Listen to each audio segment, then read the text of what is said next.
ಕಷ್ಟಪಟ್ಟು ಬೆಳಿತಕ್ಕ ಕಬ್ಬಿನ ಫ್ಯಾಕ್ಟರ್ ನಮಗೆ ಬಿಲ್ ಕೊಡಾಕತ್ತದ. ಏನು ಅದು ಅನಿವಾರ್ಯ ಸರ್. ಏನು ಮತ್ತೆ ಅಷ್ಟಾರು ಒಂದು 300 ರೂಪಾಯಿ ಏನೋ ನಮ್ಗೆ ಮೈಂಡ್ ರೈತ ಹೋರಾಟ ಮಾಡಿದಾಗಿಂತ ಸಿಕ್ಕೈತೆ ಸರ್ 300 ರೂಪಾಯಿ. ಇದಕ್ಕೆ ಏನೈತಿ ಚುನಾಪಣ್ಣ ಮತ್ತು ನಮ್ಮ ಶಶಿಕಾಂತ್ ಗುರೂಜಿ ಅವರಿಗೆ ಧನ್ಯವಾದ ನಮ್ಗೆ.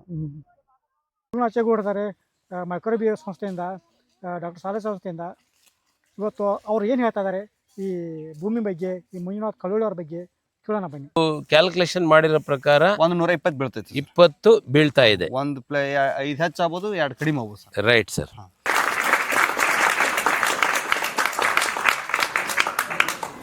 ದೃಢ ಸೀಡ್ ತಂದು ಹಚ್ಚಿ ಕೃಷಿ ಇಲಾಖೆ ವಿಜ್ಞಾನಿಗಳಿಗೆ ಕೇಳ್ಕೊಂಡು ಏನು ಒಂದು ಹೆಜ್ಜೆ ಮುಂದೆ ಹೋಗಿ ಕೆಲಸ ಮಾಡ್ಬೇಕತ್ತು, ಯಾವ ರೀತಿ ನಾ ಮಾಡ್ಬೇಕಂತ ತಿಳ್ಕೊಂಡು ತಂತ್ರಜ್ಞಾನವನ್ನು ತೊಗೊಂಡು ತರಬೇತಿಯನ್ನು ತೊಗೊಂಡು ಯಥಾವತ್ತಾಗಿ ಇವತ್ತು ಅವ್ರು ಹೊಲದಾಗ ಮಾಡ್ಯಾರ. 120 ಟನ್ ಬೆಳೆದಾರ. ಸರಿ, ನಮಸ್ಕಾರ ವೀಕ್ಷಕರೇ, ಬೆಳಗಾವಿ ಜಿಲ್ಲೆ ಗೋಕಾಕ್ ತಾಲೂಕು ನಮ್ಮ ಕನಗಾಂವ್ ಗ್ರಾಮದಲ್ಲಿದ್ದೀನಿ. ಇನ್ನು ಹೀಗೆ ಅದೇ 10 ತಿಂಗಳ ಹಿಂದೆ ಇದೇ ಹೊಲದಲ್ಲಿ ಮಂಜುನಾಥ್ ಕಳ್ಳೋಳಿ ಅವ್ರ ಹೊಲದಲ್ಲಿ ಒಂದು ಚಾಲೆಂಜ್ ಆಗಿ ಈ ಕಬ್ಬನ್ನು ಬೆಳೆಸ್ತಾ ಇದ್ದವ್ರ 120+ ಟನ್ ನಾನು ಬೆಳೆಸ್ತೇನೆ ಅಂತ ಒಂದೊಂದು ಚಾಲೆಂಜ್ ಬೆಳೆಸ್ತಾ ಇದ್ರು. ಅವತ್ತೊಂದು ವಿಡಿಯೋ ಮಾಡಿದ್ದೆ, ಇದೇ ಹೊಲದಲ್ಲಿ ಮಾಡಿದ್ದೆ. ಅವತ್ತು ಮಾಡಿದಂಥ ವಿಡಿಯೋ ಇವತ್ತು ಸಫಲ ಆಗಿದೆ. ಇವತ್ತು 120 ಟನ್ ಪ್ಲಸ್ ಅವರು ಕಬ್ಬನ್ನು ಈ ಒಂದು ಎಕರೆಯಲ್ಲಿ ಮಾಡಿದ್ದಾರೆ. ನಮ್ಮ ಹುಲ್ಲುನಾಚೆಗೂಡಿದ್ದಾರೆ ಮೈಕ್ರೋಬಿ ಸಂಸ್ಥೆಯಿಂದ, ಡಾಕ್ಟರ್ ಸಾಲೆ ಸಂಸ್ಥೆಯಿಂದ. ಇವತ್ತು ಅವ್ರು ಏನು ಹೇಳ್ತಾ ಇದ್ದಾರೆ ಈ ಭೂಮಿ ಬಗ್ಗೆ, ಈ ಮಂಜುನಾಥ್ ಕಳ್ಳೋಳಿ ಅವ್ರ ಬಗ್ಗೆ ಕೇಳೋಣ ಬನ್ನಿ. ಸೊ ಎಲ್ಲ ರೈತ ಬಾಂಧವರಿಗೂ ನಮಸ್ಕಾರ. ಇವತ್ತು ನಾನು ಗೋಕಾಕ್ ತಾಲೂಕಲ್ಲಿದ್ದೀನಿ. ಇಲ್ಲಿ ಭಾಳ ವಿಶೇಷವಾದ ಒಂದು ವಿಚಾರವನ್ನು ಇವತ್ತು ನಿಮ್ಮೆಲ್ರಿಗೂ ತಿಳಿಸ್ಲಿಕ್ಕೆ ನಾನಿವತ್ತು ಈ ತೋಟಕ್ಕೆ ಬಂದಿದ್ದೀನಿ. ಏನು ವಿಶೇಷವಾದ ವಿಚಾರ ನಾನು ಹೇಳೋ ಬದಲು ನಮ್ಮ ರೈತರಿದ್ದಾರೆ, ಸೊ ಅವ್ರ ಮುಖಾಂತರ ಅವ್ರನ್ನ ಪರಿಚಯ ಮಾಡ್ಕೊಳ್ತಾ ನಾವು ಏನು ಅಂತ ನಾವು ತಿಳ್ಕೊಳ್ಳೋಣ. ಸರ್, ನಿಮ್ಮನ್ನು ಪರಿಚಯ ಮಾಡ್ಕೊಳ್ಳಿ ಸರ್. ಸರ್, ನನ್ನ ಹೆಸರು ಮಂಜುನಾಥ್ ಸೋಮಪ್ಪ ಕಳ್ಳೋಳಿ ಅಂತೇಳಿ. ನಮ್ದು ಗೋಕಾಕ್ ತಾಲೂಕು, ಬೆಳಗಾವಿ ಡಿಸ್ಟ್ರಿಕ್ಟ್, ಕಣಗಾವನ್ನು ಗ್ರಾಮ ಸರ್. ಸರ್, ಈ ಕಬ್ಬಿನ ತೋಟ ಹಾಂ, ಎಷ್ಟು ಇಳುವರಿ ನೀವಿಲ್ಲಿ ತೆಗೆದಿದ್ದೀರಿ ಸರ್? 120+ ಐತೆ ಸರ್. ಈಗ ಇನ್ನೂ ಕಟಿಂಗ್ ಚಾಲೂ ಇದೆ. ಅಂದ್ರೆ ನೀವು ಕ್ಯಾಲ್ಕುಲೇಷನ್ ಮಾಡಿರೋ ಪ್ರಕಾರ 120 ಬೀಳ್ತೈತಿ, 20 ಬೀಳ್ತಾ ಇದೆ. 5 ಹೆಚ್ಚಾಗ್ಬೋದು, 2 ಕಡಿಮೆ ಆಗ್ಬೋದು ಸರ್. Right sir. ಸರ್, ಇದನ್ನ 120 ಟನ್ ಬಂದಿದೆ. ಹಾಂ ಸರ್. ಈ ಒಂದು ಸಸಿಗಳನ್ನ ನೀವೆಲ್ಲಿಂದ ತಂದ್ರಿ? KN ಮಾಸ್ಟರ್ ನರ್ಸರಿ ಸಂಗಣಿಕೆರೆ ಅಂತ ತೊಗೊಂಬಂದು ಸರ್. ಅಲ್ಲಿಂದ ತೊಗೊಂಬಂದು. ಹಾಂ ಸರ್. ಯಾಕೆಂತಂದರೆ ಒಂದು ಉತ್ತಮವಾದ ಬೆಳೆಗೆ ಮಣ್ಣು ಮತ್ತು ಉತ್ತಮವಾದ ಬೀಜ ಬೇಕು ಸರ್. ಇವೆರಡೂ ಬಹಳ ಮುಖ್ಯ. ಅದರಲ್ಲಿ ಉತ್ತಮವಾದ ಬೀಜಗಳನ್ನು ಆಯ್ಕೆ ಮಾಡೋದು ಬಹಳ ಮುಖ್ಯವಾದಂಥ ವಿಚಾರ ಅಂತ ನಾನು ಹೇಳಲಿಕ್ಕೆ ಇಚ್ಛಿಸ್ತೀನಿ. Okay sir. Right sir. So ಈಗ ಇಳುವರಿ 120 ಟನ್ನು ಅಂತ ನಮ್ಮ ಮಂಜುನಾಥ್ ಅವರು ಹೇಳ್ತಾ ಇದ್ದಾರೆ. ಇದಕ್ಕೇನಾದರೂ ವೈಜ್ಞಾನಿಕ ವಿಶ್ಲೇಷಣೆ ಬೇಕಲ್ವಾ? ಸುಮ್ಮನೆ 120 ಟನ್ ಅಂತ ಹೇಳ್ಬಿಟ್ರೆ ಹೆಂಗೆ ಬಂತು, ಏನು ಬಂತು ಅಂತ ಸಾಕಷ್ಟು ಪ್ರಶ್ನೆಗಳಿಲ್ಲಿ ಬರ್ತದೆ. ಅದಕ್ಕೆ ನಾನು ವೈಜ್ಞಾನಿಕ ವಿಶ್ಲೇಷಣೆಯನ್ನು ನಾನು ನಿಮಗೆ ಹೇಳ್ತೀನಿ. ನೋಡಿ, ಇವತ್ತು ನಾನು ಈ ಜಾಗಕ್ಕೆ ಬಂದು ಒಂದು ವರದಿ ಇದು ಮಾಡಿದೆ. ಏನಂತಂದರೆ 120 ಟನ್ ಬಂದ್ರೂ ಮಣ್ಣೇ ಕಾರಣ, 40 ಟನ್ ಬಂದ್ರೂ ಮಣ್ಣೇ ಕಾರಣ. ಕರೆಕ್ಟ್ ಅಲ್ವಾ? Okay sir. 40 ಟನ್ ಬರೋದರಲ್ಲಿ, 50 ಟನ್ ಬರೋದರಲ್ಲಿ ಮಣ್ಣು ಏನು ಪ್ರಾಬ್ಲಮ್ ಇರುತ್ತೆ, 120 ಟನ್ ಬರೋದ್ರಲ್ಲಿ ಮಣ್ಣು ಹೆಂಗಿರುತ್ತೆ, ಇದು ಮುಖ್ಯ. ಕರೆಕ್ಟ್ ಅಲ್ವಾ? ಸೊ ಇಲ್ಲಿ ನೋಡಿ, ನಾನಿವತ್ತು ICAR ಇನ್ಸ್ಟಿಟ್ಯೂಟ್ ಡೆವಲಪ್ ಮಾಡಿರ್ತಕ್ಕಂಥ ಒಂದು ಡಿಜಿಟಲ್ ಸಾಯಿಲ್ ಟೆಸ್ಟಿಂಗ್ ಡಿವೈಸ್ನ ತಗೊಂಬಂದು ಒಂದು ಪರೀಕ್ಷೆನ ನಿಮ್ಮ ಮುಂದ್ಗಡೆ ಮಾಡಿದೆ ನಾನು.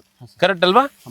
ಸೊ ಮಾಡಿದಾಗ ನನಗೆ ಸಿಕ್ಕದಂಥ ವರದಿ ಏನು, ಇದೊಂದು ವರದಿಯಿಂದನೇ ಬೆಳೆ ಚೆನ್ನಾಗಿ ಆಗತ್ತಾ ಅಥವಾ ಇನ್ನೂ ಏನಾದರೂ ಬೇರೆ ಬೇರೆ ಇರುತ್ತಾ ಅಂತಕ್ಕಂಥದ್ದು ಮುಖ್ಯ. ನೋಡಿ, ಇವತ್ತಿಲ್ಲಿ ಮಣ್ಣಿನ 3 ಗುಣಗಳು ಬಹಳ ಮುಖ್ಯ.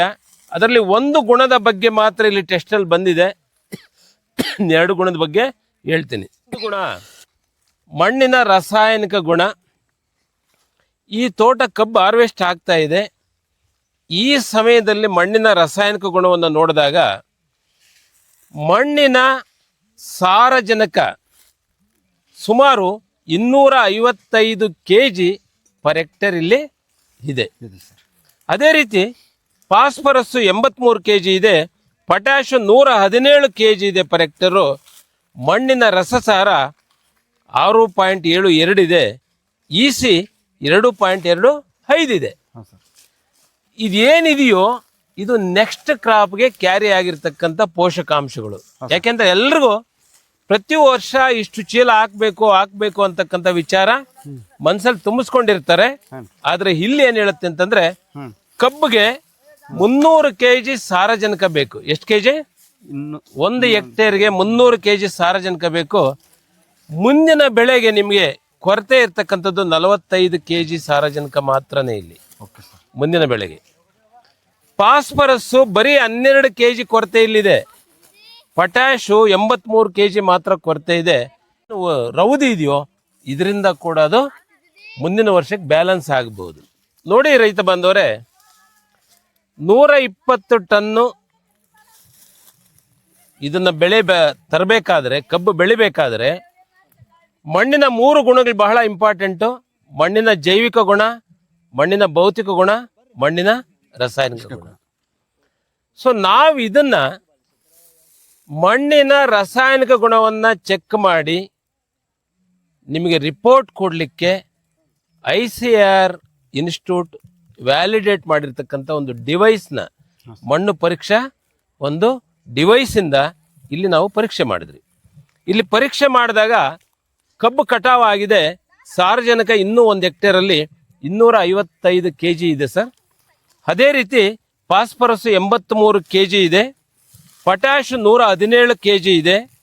pH 6.72 ಇದೆ. EC 2.25 ಇದೆ. ಆದರೆ ಕಬ್ಬಿಗೆ ಅವಶ್ಯಕತೆ ಇರತಕ್ಕಂಥದ್ದು ಪೋಷಕಾಂಶಗಳು 1 ಹೆಕ್ಟೇರ್ಗೆ 300 kg ಸಾರಜನಕ ಬೇಕು. ಮುಂದಿನ ಬೆಳೆಗೆ ನಿಮಗೆ 45 kg ಮಾತ್ರ ಸಾರಜನಕ ಕೊರತೆ ಇದೆ. ಅದೇ ರೀತಿ ಫಾಸ್ಫರಸ್ಸು, ಪೊಟ್ಯಾಶು 200 kg ಬೇಕು ಮುಂದಿನ ಬೆಳೆಗೆ. ಆದರೆ 117 kg ಇದೆ. 83 kg ಮಾತ್ರ ಕೊರತೆ ಇಲ್ಲಿರ್ತಕ್ಕಂಥದ್ದು. ಅದು ಬಿಟ್ಟರೆ ಮಣ್ಣಿನ ರಸಸಾರನು ಬಹಳ ಮುಖ್ಯ. ಉತ್ತಮವಾದ ಬೆಳೆ ಬರಲಿಕ್ಕೆ ಇಲ್ಲಿ 6.72 ಇದೆ, ಉತ್ತಮವಾಗಿದೆ ಅಂತ ಹೇಳ್ಬೋದು. ಸೊ ಅದು ಕೂಡ ಕರೆಕ್ಟ್ ಆಗಿದೆ.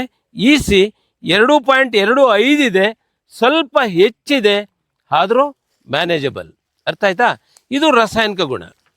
ಈಗ ರೈತರಿಗೆ ಏನಂತಂದರೆ, ರಾಸಾಯನಿಕ ಗುಣದಲ್ಲಿ ಈ ಬೆಳೆ ಆಯಿತು, ಮುಂದಿನ ಬೆಳೆಯಲ್ಲಿ ಇನ್ನೂ ಒಂದಷ್ಟು ಹೆಚ್ಚಿಗೆ ರಾಸಾಯನಿಕ ಕೊಟ್ಬಿಟ್ಟು ಉತ್ತಮವಾಗಿ ಬೆಳೆದ್ಬೇಡ ಅಂತಕ್ಕಂಥದ್ದು ಮನಸ್ಸಲ್ಲಿ ಬರ್ಬೋದು. ಆದರೆ ನಾನು ಹೇಳ್ತೀನಿ, ಅದು ವೈಜ್ಞಾನಿಕ ಕೃಷಿ ಆಗಲ್ಲ, ಅದು ಅವೈಜ್ಞಾನಿಕ ಕೃಷಿ ಆಗುತ್ತೆ. ಅದರಿಂದ ಮಣ್ಣು ಪರೀಕ್ಷೆ ಅಂತಕ್ಕಂಥದ್ದು ನಿಮ್ಮ ತೋಟದಲ್ಲೇ ಬಂದು ಡಿಜಿಟಲ್ ಎಕ್ವಿಪ್ಮೆಂಟ್ ತೊಗೊಂಬಂದು ಅಲ್ಲೇ ನಿಮ್ಮ ತೋಟದಲ್ಲಿ ಪರೀಕ್ಷೆ ಮಾಡ್ತಾರೆ. ಹಾಗಾಗಿ ಪರೀಕ್ಷೆ ಮಾಡಿಕೊಂಡು ಎಷ್ಟು ಬೇಕೋ ಅಷ್ಟನ್ನ ಕೊಡ್ತಾ ಹಣವನ್ನು ಉಳಿಸ್ಕೊಳ್ಳಿ. ಇದು 1ನೇ ಗುಣ. 2ನೇದು ಮಣ್ಣಿನ ಜೈವಿಕ ಗುಣ. ಇಷ್ಟು ಚೆನ್ನಾಗಿ ಬರಲಿಕ್ಕೆ ಕಾರಣ, ಈ ಮಣ್ಣಲ್ಲಿ ಕೋಟ್ಯಾನುಕೋಟಿ ಸೂಕ್ಷ್ಮಾಣು ಜೀವಿಗಳು ಒಂದು ಕ್ರಿಯಾಶೀಲವಾಗಿ ಕೆಲಸ ಮಾಡ್ತಾ ಇದೆ ಮತ್ತು ಎರೆಹುಳುಗಳು ಕೂಡ ಇಲ್ಲಿದೆ. ಆ ಎರೆಹುಳುಗಳು ಇರೋದ್ರಿಂದ ಮಣ್ಣಿನ ಸುಸ್ಥಿರತೆಯನ್ನು ಸಾಧಿಸ್ತಾ ಇದೆ. ಮತ್ತು ಎರೆಹುಳುಗಳು ಅದರ ಓಡಾಟದಲ್ಲಿ 6-7 ಫೂಟು ಒಳಗಡೆ ಹೋಗಿ ಬರುತ್ತಲ್ವ, ಆ ಚಾನಲ್ಸ್ ಏನಿದೆ ಅಲ್ಲಿ ಗಾಳಿ ಚೆನ್ನಾಗಿ ಆಡುತ್ತೆ, ಆಮ್ಲಜನಕ ಮಣ್ಣಿಗೆ ಹೋಗುತ್ತೆ ಮತ್ತು ನೀರು ಚೆನ್ನಾಗಿ ಸರಾಗವಾಗಿ ಹಿಂಗತ್ತೆ. ಹಾಗಾಗಿ ಬೇರುಗಳು ಸದೃಢವಾಗಿ ಬೆಳೆದು, ಅಲ್ಲಿ ಆ ಬೇರುಗಳು ಯಾವಾಗ ಸದೃಢವಾಗಿ ಬೆಳಿತಾವೋ ಪೋಷಕಾಂಶಗಳನ್ನು ಚೆನ್ನಾಗಿ ಹೀರ್ಕೊಳ್ತಾ ಇಷ್ಟು ಅದ್ಭುತವಾಗಿ ಕಬ್ಬು ಬರಲಿಕ್ಕೆ ಸಾಧ್ಯ ಆಗಿದೆ. ಹಾಗಾಗಿ ಎರೆಹುಳ ಪಾತ್ರ ಬಹಳ ಮಹತ್ಕರವಾದಂಥ ಪಾತ್ರ, ಅದು ಇಲ್ಲಿ ಉಳಿದಿದೆ. ಅದಕ್ಕೆ 120 ಟನ್ ಬಂದಿದೆ. ಯಾವಾಗ ಮಣ್ಣಿನ ಜೈವಿಕ ಗುಣ ಚೆನ್ನಾಗಿದೆಯೋ, ಮಣ್ಣಿನ ಭೌತಿಕ ಗುಣವು ಅತ್ಯದ್ಭುತವಾಗಿಲ್ಲಿದೆ. ಕುಶಂತರ ಇದೆ ಇಲ್ಲಿ ಓಡಾಡಲಿಕ್ಕೆ. ಯಾಕೆ ಅಂತಂದರೆ ಆ ಸೂಕ್ಷ್ಮಾಣು ಜೀವಿಗಳ ಆ ಚಲನ ಕ್ರಿಯಾಶೀಲವಾಗಿರೋದ್ರಿಂದ ಮಣ್ಣು ಹುಬ್ಬಿದೆ, ಅದಕ್ಕೆ ನಮಗೆ ಕುಶಂತರ ಕಾಣ್ತಾ ಇದೆ. ಸೊ ಎಲ್ಲಿ ಮಣ್ಣು ಆ ಒಂದು ಮಣ್ಣಿನ ಸ್ಟ್ರಕ್ಚರ್ ಚೆನ್ನಾಗಿದೆಯೋ ಅಲ್ಲಿ ಗಾಳಿನೂ ಚೆನ್ನಾಗಿರ್ತದೆ. ಹಾಗಾಗಿ ಇಲ್ಲಿ ಒಂದಕ್ಕೊಂದು ಮಣ್ಣಿನ ಭೌತಿಕ ಗುಣ ಮುಖ್ಯ, ಮಣ್ಣಿನ ಜೈವಿಕ ಗುಣ ಮುಖ್ಯ, ಮಣ್ಣಿನ ರಾಸಾಯನಿಕ ಗುಣ ಮುಖ್ಯ. ಆ ಮೂರೂ ಚೆನ್ನಾಗಿದೆ, ಅದಕ್ಕೆ ಇದು ಅತ್ಯದ್ಭುತವಾಗಿ ಬಂದಿದೆ ಅಂತ ಹೇಳ್ಬೋದು. ಆದರೆ ಇಷ್ಟಕ್ಕೆ ಕಡೆ ಅಲ್ಲ, ಇನ್ನೊಂದು ಬಹಳ ಮುಖ್ಯವಾದಂಥದ್ದಿದೆ. ಇದು ಉತ್ತಮವಾದ ಬಿತ್ತನೆ ಬೀಜಗಳನ್ನು ಆಯ್ಕೆ ಮಾಡೋದು ಬಹಳ ಬಹಳ ಮುಖ್ಯ ಆಗಿದೆ. ಯಾಕೆಂತಂದರೆ ಇವತ್ತು ನಮ್ಮ ಶಂಕರ್ ಅವರು ಅವರ ನರ್ಸರಿಯಿಂದ ಅವರು BSc ಹಾರ್ಟಿಕಲ್ಚರ್ ಗ್ರಾಜ್ಯುಯೇಟ್ ಆಗಿ ಅವರು ವೈಜ್ಞಾನಿಕ ಕೃಷಿ ವಿಧಾನಗಳನ್ನು ರೈತರಿಗೆಲ್ಲ ಕೊಡ್ತಾ ಒಂದು ಉತ್ತಮವಾದ ನರ್ಸರಿನ ಕಟ್ತಾ ಅವ್ರಿಗೆ ಬೇಕಾದಂಥ ಉತ್ತಮವಾದ ಸಸಿಗಳನ್ನು ಬೆಳೆಸ್ತಾ ಕೊಟ್ಟಿದ್ದಾರೆ. ಅದು ಬಹಳ ಮುಖ್ಯವಾದಂಥ ವಿಚಾರ ಆಗಿದೆ. ಅದಕ್ಕೆ ಇಷ್ಟು ಉತ್ಕೃಷ್ಟವಾಗಿದೆ. ಇವೆಲ್ಲವೂ ಬಹಳ ಮುಖ್ಯ ಆಗಿದೆ. ಇಂಥ ಒಂದು ವೈಜ್ಞಾನಿಕ ಕೃಷಿ ವಿಧಾನಗಳನ್ನು ನೀವು ಪಡಿಲಿಕ್ಕೆ, ನಿಮ್ಮ ಮಣ್ಣು ಪರೀಕ್ಷೆ ಮಾಡಿಸ್ಕೊಳ್ಳಿಕ್ಕೆ, ನಿಮಗೆ ಉತ್ತಮವಾದ ಸಸಿಗಳನ್ನ ಪಡಲಿಕ್ಕೆ ನೀವು ಈ ನಂಬರ್ಗೆ ಕರೆ ಮಾಡಿ ನಿಮ್ಮ ತೋಟಕ್ಕೆ ಬಂದು ಹೋಬಳಿ ಮಟ್ಟದಲ್ಲಿ ನಮ್ಮದೇ ಒಂದು ಮಣ್ಣು ಪರೀಕ್ಷೆ ಮಾಡುವಂಥ ಒಂದು ಕೇಂದ್ರಗಳನ್ನು ನಾವು ಸ್ಥಾಪನೆ ಮಾಡ್ತಾ ಇದ್ದೀರಿ. ಆಲ್ರೆಡಿ ಹುಡುಗರು ಕೆಲಸ ಮಾಡ್ತಾ ಇದ್ದಾರೆ. ಸೊ ನೀವು ಫೋನ್ ಮಾಡಿದ್ದಾದರೆ ಅಲ್ಲಿ ಬಂದು ವೈಜ್ಞಾನಿಕ ವಿಧಾನಗಳನ್ನು ಹೇಳ್ಕೊಡ್ತಾ ಮಣ್ಣು ಪರೀಕ್ಷೆ ಮಾಡಿ ಯಾವುದೆಷ್ಟು ಬೇಕು ಎಷ್ಟು ಬೇಡ, ಮಣ್ಣಲ್ಲಿ ಎರೆಹುಳುಗಳನ್ನು 15 ದಿವಸದಲ್ಲಿ ಹೆಂಗೆ ಉತ್ಪತ್ತಿ ಮಾಡಬೇಕು ಅನ್ನೋ ಎಲ್ಲ ವೈಜ್ಞಾನಿಕ ವಿಚಾರಗಳನ್ನು ತಿಳಿಸ್ತಾ ನಿಮ್ಮನ್ನೂ ಸಹ 100 ಟನ್ ಮೇಲೆ ಬೆಳೆಯುವಂಥ ಒಂದು ಜ್ಞಾನವನ್ನು ಕೊಟ್ಟು ಬೆಳೆಸಲಿಕ್ಕೆ ನಮ್ಮ ತಂಡ ಎಲ್ಲ ಸಿದ್ಧರಾಗಿದ್ದೀರಿ. ನಮ್ಮನ್ನು ಬಳಸ್ಕೊಳ್ಳಿ ಅಂತ ಹೇಳ್ತಾ ಈ ಜ್ಞಾನ ನಿಮಗೆ ಅತ್ಯದ್ಭುತವಾದ ಶಕ್ತಿ ಕೊಡಲಿ, ಧೈರ್ಯ ಕೊಡಲಿ. ತಾವು ಹಿಂದಿನ ಸಲ ಒಂದು ಚಾಲೆಂಜ್ ಆಗಿ ಮಾಡಿದ್ವಿ ಸರ್. 120 ಪ್ಲಸ್ ಅಂತ ಮಾಡಿದ್ದು ರೀ. ಇವತ್ತು 120 ದಾಟಿ ಸರ್. ಸರ್ ಈಗ ನೀವು ಆ ಕಬ್ಬು ಆ ಬೆಳೆಯುವಂಥದ್ದಾಗಿದ್ದಂಗಿಂದ ಮತ್ತು ಇವತ್ತು ಕಟಾವು ಮಾಡೋಂಗಿಂದ ತಾವು ಅನುಸರಿಸುವಂಥ ಈ ಕಬ್ಬು ಲಾವಣಿ ಆಗಿರ್ಬೋದು, ಸಾಲಿನ ಸಾಲಿಗೆ ಆಗಿರ್ಬೋದು, ಸಸಿಯಿಂದ ಸಸಿ ಆಗಿರ್ಬೋದು, ತಾವು ಏನೇ ಫರ್ಟಿಲೈಸರ್ ಕೊಟ್ಟಿರಿ ಅದು ಸ್ವಲ್ಪ ನಮ್ಮ ರೈತರಿಗೆ ಮಾಹಿತಿ ಕೊಡ್ರಿ. ಇದು 1.5 ಎಕರೆ ನೆಲ ಐತ್ರಿ. ಸಾಲಿನ ಸಾಲ 5 ಫುಟ್ ಐತ್ರಿ. ತರುವಿನ ತರವು 1.5 ಫುಟ್ ಐತಿ ಸರ್. 1 ಎಕರೆಗೆ 5,800 ಅಗಿ ಕೊಂಡಿರ್ತಾರೆ ಸರ್. ತಾವು ಎಕರೆಗೆ 5,000 ಅಗಿ ಕುಂಚಿ ಸರ್. 5,800 5,800 ಕುಂಚಿ ಸರ್. ಸಾಲಿನ ಸಾಲ 5 ಫುಟ್ ಬಿಟ್ರಿ. 5 ಫುಟ್ ಸರ್. 5 ಫುಟ್.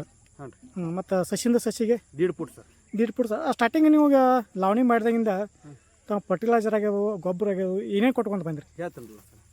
ಒಣ್ಣೆದ್ದು ಹಚ್ಚಿದ 3 ದಿನಕ್ಕೆ ಸರ ಡ್ರೆಂಚ್ ಕೊಟ್ಟಿವಿ. 1 ಎಕರೆಗೆ 1261 1 kg ರೀ, ನೈಟಿನಲ್ 1 kg, magnesium sulphate 1 kg, micronutrient ಅರ್ಧ kg, ಹ್ಯೂಮಿಕ್ ಆಸಿಡ್ ಅರ್ಧ kg ರೀ, ಪ್ಲಸ್ ಸೈಪರ್ ಮಿಥಿನ್ ಕ್ಲೋರೋ 500 ml ಸರ್. ಅದನ್ನ ಎಲ್ಲ ಕೂಡಿಸಿ ಒಂದು ಬ್ಯಾರಲ್ ಕಲಿಸಿರಿ 1 ಎಕರೆಗೆ ಡ್ರೆಂಚ್ ಮಾಡಿ ಸರ್. ಸರ್ ಯಾವ್ಯಾವ ಹಂತದೊಳಗೆ ಕೊಟ್ಟರೆ ಅವನು? ಇದು ಹಚ್ಚಿದ 3 ದಿನಕ್ಕೆ ಸರ್. ಹಚ್ಚಿದ 8ನೇ ದಿನಕ್ಕೆ ರೀ. ಹಚ್ಚಿದ 8ನೇ ದಿನಕ್ಕೂ 1261 2 kg ರೀ. ಅಂಡ್ ಮತ್ತು ಮ್ಯಾಗ್ನೀಸಿಯಮ್ ರೀ ಮತ್ತು ಮೈಕ್ರೋನ್ಯೂಟ್ರೆಂಟ್ ರೀ ಬಿಟ್ಟು ಸರ್. ತಾವು ಇಲ್ಲಿ ಕಬ್ಬು ಬೆಳೆದತ್ರಿ ಈಗ. ಹಾಂ ರೀ. ಅದು ಚಾಲೆಂಜ್ ತಗೋಗ ನಂಬಿಕೆ ಇತ್ತೇನು ಸರ್? ನಿಮ್ಗೆ 120 ಸರ್. ಹಚ್ಚಿ ವರ್ಷ ನಾನು 35 ಗುಂಟೆದಾಗ 98 ಟನ್ 991 ಮಾಡಿದ್ರಿ.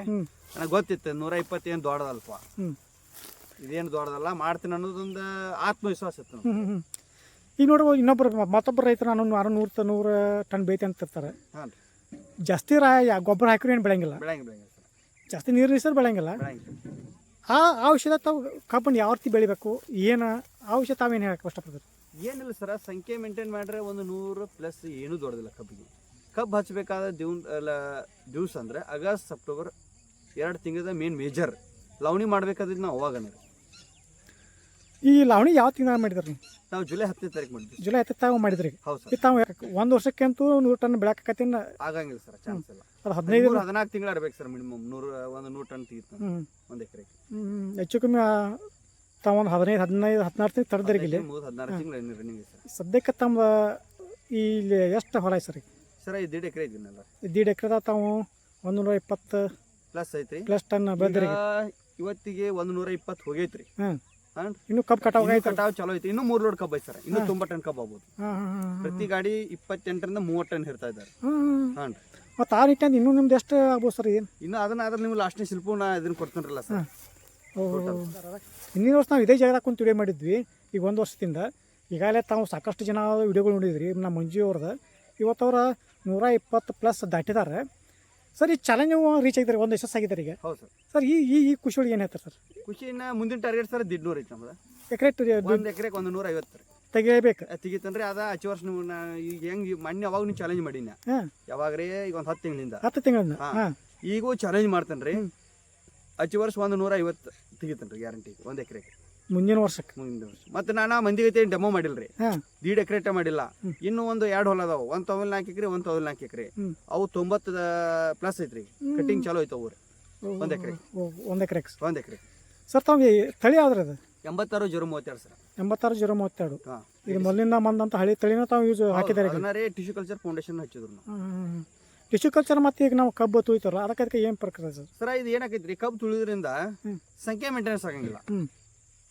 ತರುವ ಹಚ್ಚೋದ್ರಿಂದ ಸಂಖ್ಯೆ ಮೇಂಟೈನ್ ಆಕೈತಿ. 100 ಟನ್ ಏನು ದೊಡ್ಡದಲ್ಲ. ಸಂಖ್ಯೆ ಮೇಂಟೈನ್ ಮಾಡೋದ್ರಿಂದ 100 ಟನ್ ಏನು ಎಲ್ಲ ಯಾವ ರೈತರು ಬೇಕಾದ ರೈತರು ತೆಗಿಬೋದು. ಸರ್ ಸಂಖ್ಯೆ ಮೇಂಟೆನೆನ್ಸ್ ಅಂತ ಹೆಂಗೇನು? ಸಂಖ್ಯೆ ಅಂದ್ರೆ ನೋಡ್ರಿ ಸರ್, 1 ಎಕರೆಗೆ ಈಗ 5 ದೀಡ್ ಹಚ್ಚಿದ್ರೆ 5800 ಅಗಿ ಕೊಂಡಿರ್ತಾರೆ. ಒಂದು ತರು 7-8 ಕಾಯ್ಬೇಕ್ರಿ. ಮತ್ತು ನಾವು ಕಬ್ಬು ಹಚ್ಚೋಕೆ ನಮ್ಮೆಲ್ಲ ಭೂಮಿ ಫಲವತ್ತತೆ ಕಾಪಾಡ್ಬೇಕು. ಆ ಭೂಮಿ ಮಣ್ಣು ಚೆಕ್ ಮಾಡಿಸ್ಬೇಕು. ಹೌದು ಸರ್. ತಾವು ಆದ ವಿಷಯದೊಳಗೆ ತಾವು ಏನೇನು ಮಾಡಿಸಿದ್ರಿ ಸರ್? ಫಸ್ಟ್ ನಾನು ಏನು ಮಾಡೀನಿ, ಇದು ಕಬ್ಬಿನೆಲ್ಲ ನನ್ನ ಐತ್ರಿ. ಕಬ್ಬು ತೆಗೆದುಕೊಟ್ಲಿ ಉಳ್ಳಾಗಡ್ಡೆ ಹಚ್ಚಿದೆ. ಉಳ್ಳಾಗಡ್ಡೆ ಎಲ್ಲ ದೊಡ್ಡದು ಮಾಡಿದ ನಂತರ ಅದನ್ನೆಲ್ಲ ಪಲ್ಟಿ ಹೊಡೆದು ಮುಗ್ಗು ಮಾಡಿರಿ. ಮುಗ್ಗು ಮಾಡಿ 2-3 ತಿಂಗಳು ಬಿಸಿಲು ತಿನ್ನಿಸಿನಿ. 2-3 ಸಲ ರಂಟೆ ಕುಂಟಿ ಎಲ್ಲ ಮಾಡಿಸಿನ್ರಿ ರೂಟ್ರ. ಅದಾದ ನಂತರ ಏನು ಮಾಡಿದ್ರಿ, ಹಿಂದಾಗಡೆ ಕುರಿ ಸಿಗ್ತಾರೆ ನಮ್ಮಲ್ಲಿ ಜಾಸ್ತಿ. ನಾವು ಕುರಿ ಕುಂಡಿಸಿದ್ರಿ. ಕುರಿ ಕುಂಡ್ರಿಸ್ಕ್ಯಾರಿಂದ ಏನು ಮಾಡಿದ್ರಿ, ಸಾಲ ಹಿಂದಾಗಡೆ ಸಾಲ ಮತ್ತು ಗಳಿ ಹೊಡೆದು 5 ಫೂಟು ಸಾಲು ಬಿಟ್ಟವ್ರಿ. ಸರ್ ಈಗ ಹಿಂದಿನ ವರ್ಷ ಇದೇ ಹೊಲದಲ್ಲಿ ನಾವು ಕುಂತ ಚಾಲೆಂಜ್ ಮತ್ತು ಮಾಡಿಕಾಸಿ ಏನು ಕಬ್ಬು ಬೆಳೆದಿಲ್ಲ. ಹೌದು ಸರ್. ಆವಾಗ ವಿಡಿಯೋ ಮಾಡೋ ಸರ್ ಒಂದು 7-8 ಫುಟ್ ಉದ್ದಿತ್ತು ಗಣಪ. ಹೌದು ಸರ್. ಹೆಚ್ಚು ಕಮ್ಮಿ. ಹೌದು ಸರ್. ಆ ಬೆಳೆಗೆ ನಾವು ಅನ್ಕೊಂಡಿರಲ್ಲ 120 ಟನ್ ಆಕೈತಿ ನಮಗೆ ಡೌಟ್ ಇತ್ತು. ಹೌದು ಸರ್. ಆದ್ರೆ ನಾವಂತೂ ಚಾಲೆಂಜ್ ಆಯ್ತು ಅಂತ ಹೇಳಿದ್ರಿ. ಹಾಂ ರೀ. ಹಾಗೆ ಆಕತ್ ನಾವು ರೀಚ್ ಆಗಿ ಯಶಸ್ವಿ ಆಕಿ ಅಂತ. ಹೌದು ಸರ್. ಸರ್ ಈ ಕಾನ್ಫಿಡೆನ್ಸ್ ಬರ್ಬೇಕಾದ್ರೆ ಹಾಂ ರೀ, ತಾವು ಮುಂದಾಲೋಚನೆ ಯಾವ ಥರ ಇದ್ರಿ, ಯಾವ ಥರ ಇದನ್ನ ಆಯ್ಕೆ ಮಾಡಿ? Land preparation main sir. ನಾನು ಲ್ಯಾಂಡ್ ಭಾಳ ಪ್ರಿಪ್ರೇಷನ್ ಭಾರಿ ಮಾಡೀನಿ ರೀ. ಅದನ್ನ ಖಾತ್ರಿ ಐತಿ. ಇದನ್ನ ಹೊಲ ತಕ್ಕತ್ತು ಐತಿ. ಲ್ಯಾಂಡ್ ಪ್ರಿಪ್ರೇಷನ್ ಮಾಡೀನಲ್ಲ, ನಾನು ಬೀಳ್ತೈತಿ ಅನ್ನೋ ಆತ್ಮವಿಶ್ವಾಸ ಇತ್ತು. ಅದಕ್ಕಾಗಿ ನಾನು ಆ ವಿಶ್ವಾಸಲೇನ ನಿಮಗೆ ಹೇಳಿನ್ರ 120+ ಮಾಡ್ತೇನೆ ಸರ್ ಅಂತೇಳಿ. ಸರ್ ಸಾಧನೆ ಶಿಕ್ಷಕಲ್ಲಿ ಸಿಗೋದಲ್ಲ. ಸಾಧನೆ ಎಲ್ಲಿ ಖರೀದಿ ಮಾಡ್ಕೊಂಬರುವಂಥದ್ದಲ್ಲ. ಅಲ್ಲ ಅಲ್ಲ ಅಲ್ಲ, ಒಂದು ಸಾಧನೆ ಅನ್ನೋದು ನಿಮ್ಮಲ್ಲಿರೋಕು ನಮ್ಮಲ್ಲಿರೋಕು ಹೌದು ಮಾಡುವಂಥ ಛಲ ಇರಬೇಕು. ಆ ಛಲ ಇಟ್ಟು ತಾವಿಗೆ ಒಂದು ಸಾಧನೆ ಅನ್ನೋದು ಸರ್. ಈಗ ಹಾಂ 120 ಟನ್ ಪ್ಲಸ್ ತೆಗೆದ್ರಿ. ಆ್ಯಕ್ಚುಲಿ ನೀವು 180 ಟನ್ ಅದ ರೀ. ಇಲ್ಲ ಈ ಖುಷಿ ಯಾವ ಥರ ಹಂಚ್ಕೋತಾರೆ ಸರ್? 1.5 ಎಕರೆ ಯಾವ ಥರ ಖುಷಿ ಹಂಚ್ಕೋತಾರೆ ಸರ್? ಇಲ್ಲ ಸರ್, ಖುಷಿ ಅನ್ನೋಕ್ಕಿಂತ ಎಪ್ಪಟ್ಟು ಭಾಳ ಐತಿ ಸರ್. ಅಲ್ಲ ಖುಷಿಯಿಂದ ಅದು ಖುಷಿ ಐತಿ ಸರ್, ಖುಷಿ ಐತಿ. ಯಾಕೆ ನಾವು ಮಾಡಿದ ಬೆಳೆಗೆ ಇವತ್ತು ನಾ ರೀಚ್ ಆಗಿ ಅಂತ ಒಂದು ಸಕ್ಸಸ್ ಐತಿ ಸರ್ ನನಗೆ. ಆ ಖುಷಿ ಹಂಚೋದು ನಿಮಗಂತ ಖುಷಿ ನಿಮಗೆ ಗೊತ್ತಿರೋದು. ಆಯ್ತು ಸರ್. ಅದನ್ನು ತಾವು ರೈತರಿಗೆ ಯಾವ ಥರ ಹೇಳ್ಕೊತಾರೆ ಸರ್? ಏನಿಲ್ಲ, ಪ್ರತಿಯೊಬ್ಬ ರೈತ 100 ಟನ್ ತೆಗಿಬೋದು ಸರ್. ಇವತ್ತು ನಮ್ಮ ಕಣಗಾವದಲ್ಲಿ ಈಗ ಒಂದು 2-3 ಜನ. ಒಬ್ಬ ನಮ್ಮ ಹಳೆಯಣ್ಣ ಆಗ್ಬೇಕು, ಸಂಜು ಮರ್ಯಾಳ ಅಂತೇಳಿ. ಅವನು 8,500 ಅಗಿ ಹಚ್ಚಿದ್ರಿ. ಹಾಂ 132 ಟನ್ ಐತಿ ಸರ್. ಆಲ್ರೆಡಿ ಹೋಗೈತಿ ಒಂದು. ಇನ್ನೊಬ್ಬ ರೈತ ಅದಾನ ಶೇಖರ್ ಬೆಣ್ಕಣ್ಣವ್ರು ಅಂತೇಳಿ. ಈ ಕಟಿಂಗ್ ಚಲೋ ಐತ್ರಿ. ಅವನು ಮಿನಿಮಮ್ 90 ಬೀಳ್ತೈತಿ ಸರ್. 85-90 ಬೀಳ್ತೈತಿ. ಈ ತಮ್ಮ ಕಬ್ಬು ಎಷ್ಟು ವೇಟ್ ಐತಿ ಸರ್? ಒಂದು ಕಬ್ಬು 3 kg ಮೇಲೆ ಐತಿ ಸರ್. ಗಣಿಕೆ ಎಷ್ಟು ಸರ್? 42-45 ತಗ ಒಂದು ಕಬ್ಬು ರೀ. ಹೌದು ಸರ್. ಸರ್ ಯಾರ ಒಂದು ಡೆಮೋ ತೋರಿಸ್ಬೋದು? 40 ಗಣಿಕೆ ಏನು ತೋರಿಸ್ಬೋದು? ಐತಲ್ಲ, ತೋರಿಸ್ತಂತ್ರಲ್ಲ ನಿಮ್ಮನ್ನ. 45 ಗಣಿಕೆ ಕಬ್ಬ ತೋರಿಸ್ತಂತ. ಸರ್ ಈ ಛಲ ಇದೇ ರೀತಿ ಮುಂದುವರಿಲಿ. ಹಾಂ ಸರ್. ಮತ್ತು ರೈತರು ನಿಮ್ಮ ಕಡೆ ಯಾರ ಬಂದ್ರೆ ನಮಗೆ ನಾವು ಬೆಳಿಬೇಕು ಏನು ಮಾಡ್ಬೇಕು ಅಂತ ಯಾರೋ ಒಂದು ಕೇಳ್ಕೊಂಡು ಬರ್ತಾರೆ. ಹೇಳೋಣ್ರಲ್ಲ ಸರ್, ಅವಶ್ಯ. ಅವ್ರಿಗೆ ಯಾವ ಥರ ನೀವು ಇಲ್ಲ, ಏನು ಬೇಕಾ ಟೈಮ್ ಎನಿ ಟೈಮ್ ಫೋನ್ ಹಚ್ಚಿರಿ ಹೇಳ್ತೀನಿ. ಏನು ದೊಡ್ಡದಿಲ್ಲ. ಯಾಕಂದ್ರೆ ನೋಡ್ರಿ, ನಮಗೂ ಒಬ್ರ ಹೇಳಿದಾರಂತೆ ನಾವು ಇವತ್ತು ಬೆಳೆದ್ವಿ. ನೋಡ್ರಿ, ಯಾರಿಗೂ ಒಬ್ಬ ಹೇಳ್ತಕ್ಕಂತ ಒಬ್ಬ ಯಾರಿಗೂ ಬೆಳೆಯೋಕ್ಕಾಗಂಗಿಲ್ಲ. ನಮಗೆ ಆದಂಥ ಒಬ್ಬ ನಮ್ಮ ಗುರು ಅದಾನ, ರಫೀಕ್ ನಡದೆ ಅಂತೇಳಿ, ಸಂಗನಿಕೆರವ. ನಾವು ಇವತ್ತೇನೋ ಒಂದು ಕಬ್ಬಿನಾಗ ಇದನ್ನು ಮಾಡಿದ್ವು ಅಂದ್ರೆ ಅವಂದ ಪುಣ್ಯ ನಮಗೆ. ಓಕೆ ಸರಿ. ತಾವು ಹಳಿ ಒಂದು ವಿಡಿಯೋ ಹಾಕಿದ್ದು ಸರ್ ನಿಮ್ಮದು. ಹೌದು ಸರ್. ರೈತರ ಸಾಕಷ್ಟು ನಿಮಗೊಂದು ಫೋನ್ ಹಚ್ಚಿರ್ಬೋದಲ್ಲ ಸರ್? ಹಚ್ಚಿರಿ ಸರ್. ಸರ್ ಯಾವ್ಯಾವ ರೈತರು ಏನೇನು ಎಲ್ಲ ಕೇಳ್ರಿ. ಒಂದು ದೊಡ್ಡ ಮಂದಿ ರೈತರಿಗೆಲ್ಲ ಹೇಳಿದ್ದು ರೀ. ನಿಮ್ಮ ಯೂಟ್ಯೂಬ್ ಇದ್ರಾಗಣ ಹಾಕಿರಿ. ಭಾಳ ಮಂದಿ ಕೇಳ್ತಾರೆ ಸರ್. ಅವ್ರ ಗೈಡೆನ್ಸು ಕೇಳ್ರು ಎಲ್ಲ. ಸರ್ ಈಗ ತಾವು ಎಷ್ಟು ಗಣಿಕೆ ಬಚ್ಚಿ ಸರ್? 42-45 ಗಣಿಕೆ ಸರ್. ಹಾಂ ಹೌದಾ? ಎಣಿಸ್ಬೋದೇನು ಸರ್? ಈಗ ಎಣ್ಸುಂಡ್ರಲ್ಲ ಸರ್, ಅವಶ್ಯವಾಗಿ ಎಣ್ಸು. ಇವತ್ತು ಸ್ವಲ್ಪ ಏನ ಕುರಿ ಬರ್ದೆ ಅದನ್ನ ಬಿತ್ತುವರಿ, ಅದನ್ನ ಕಲ್ತವ್ರಿ. ಇಲ್ಲ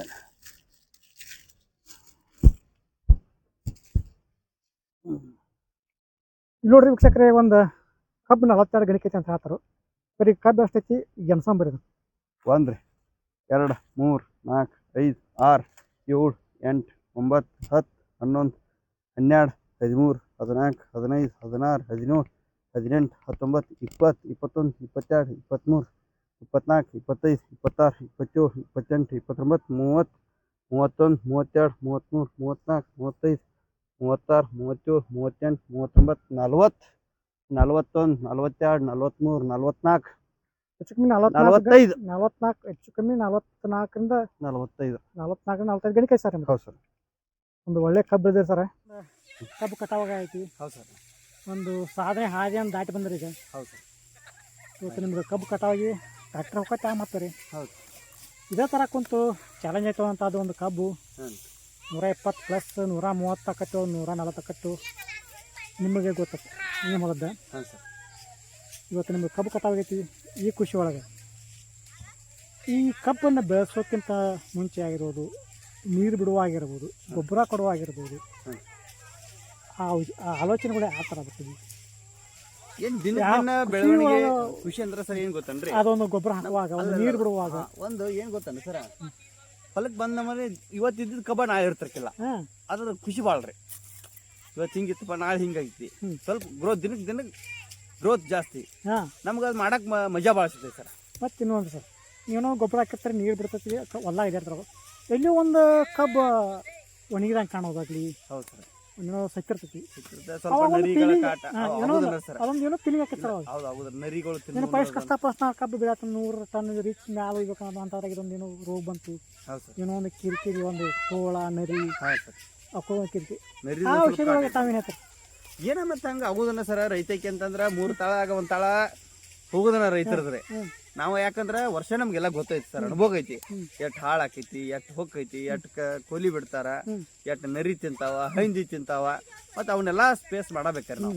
ಅದು ತಿನ್ನು ಪ್ರಾಣಿಗಳು ಮತ್ತೆ ನೋಡ್ರಿ ನಮ್ಮ ರೈತರ ಮಗ ನಿಂತಾವ. ಮತ್ತೆ ಆಗೋದನ್ನ ಹಿಂಗೆ ವಿಚಾರ ಮಾಡ್ತೀರಿ ಕೆಲಸ. ಹಂಗೇನ ನಮಗೇನ ರೋಗ ಪಾಗೋದು ಏನು ಕಂಡಿಲ್ಲ ಅಲ್ಲ. ಈಗ ಕಬ್ಬು ಮಾತಾಡ್ಬೇಕಲ್ಲ ನೀವು, ಕಬ್ಬು ಜೊತೆ ನೀವು ಮಾತಾಡ್ಬೇಕಂತ, ಕಬ್ಬು ನಿಮ್ಮ ಜೊತೆ ಮಾತಾಡ್ಬೇಕಂತ, ಬೆಳೆಗಳ ಜೊತೆ ಮಾತಾಡ್ಕೊಂತ ಒಂದು ಬೆಳೆಯೋದು. ಆ ವಿಷಯ ತಾವು ಆ್ಯಕ್ಚುಲಿ ಕಬ್ಬು ಜೊತೆ ತಾವು ಬೆರ್ತ ಕಾಸನ ಮಾತಾಡ್ಕಂತ ಬೆಳೆದಾಗ ಕಾಣ ಐತ್ರಿ. ಹೌದು ಸರ್. ಹೌದು ರೀ. ಡೈಲಿ ಮತ್ತು ಹೊಲಕ್ಕೆ ಬರೋರ್ನಾರ ನಾವು ದಿನ 2 ಟೈಮ ಅರ್ಯಾತ ಸಂಜಿಗತ್ತ ಹೊಲ ತುಂಬ ಅಡ್ಡಾಡಿ ಏನೈತಿ ಏನಿಲ್ಲ, ಏನು ಪ್ರಾಬ್ಲಮ್ ಆಗೈತಿ, ನೀರು ಕಡಿಮೆ ಇತ್ತು, ಏನೈತಿ ನಾವು ಡೈಲಿ ಅಪ್ಡೇಟ್ ಮಾಡ್ತೀವಿ. ತಾವು ನೀರು ಎಷ್ಟು ದಿವಸಕ್ಕೊಮ್ಮೆ ಕೊಡೋದು ಸರ್? ಸರ್ ಡೈಲಿ ಒಂದು 2 ತಾಸು ನಾನು ಡ್ರಿಪ್ ಚಾಲು ಡೈಲಿ 2 ತಾಸು. ಈ ಕಬ್ಬು ಒಂದು ಕಡೆ ಹೈಟಿಗೆ ಇರುತ್ತೆ, ಒಂದು ಕಡೆ ಬಿದ್ದಿರ್ತೈತಿ. ಹೌದು ಸರ್. ಕಬ್ಬು ಬಿದ್ದ ಕಬ್ಬು ಜಾಸ್ತಿ ಬರುತ್ತೆ, ನಿಂತ ಕಬ್ಬು ಜಾಸ್ತಿ ಬರುತ್ತೆ ಸರ್. ಬಿದ್ದ ಕಬ್ಬು ಮಾಲ್ ಇಡ ಮಾಡ್ತೈತಿ, ಬಿದ್ದ ದೌಟ್ ಹೇಳ್ತೈತಿ ಸರ್. ಯಾಕಂದ್ರೆ ಹೇಳ್ತೇನೆ ರೀ, ನಿಂತ ಕಬ್ಬಕ್ಕಿಂತ ಬಿದ್ದ ಕಬ್ಬ ವೇಟ್ ಹಚ್ಚಿ ಬರ್ತೈತಿ, ಇದು ಮಾಲ್ ಇಡ ಹಚ್ಕೊಂಡೈತಿ ಸರ್.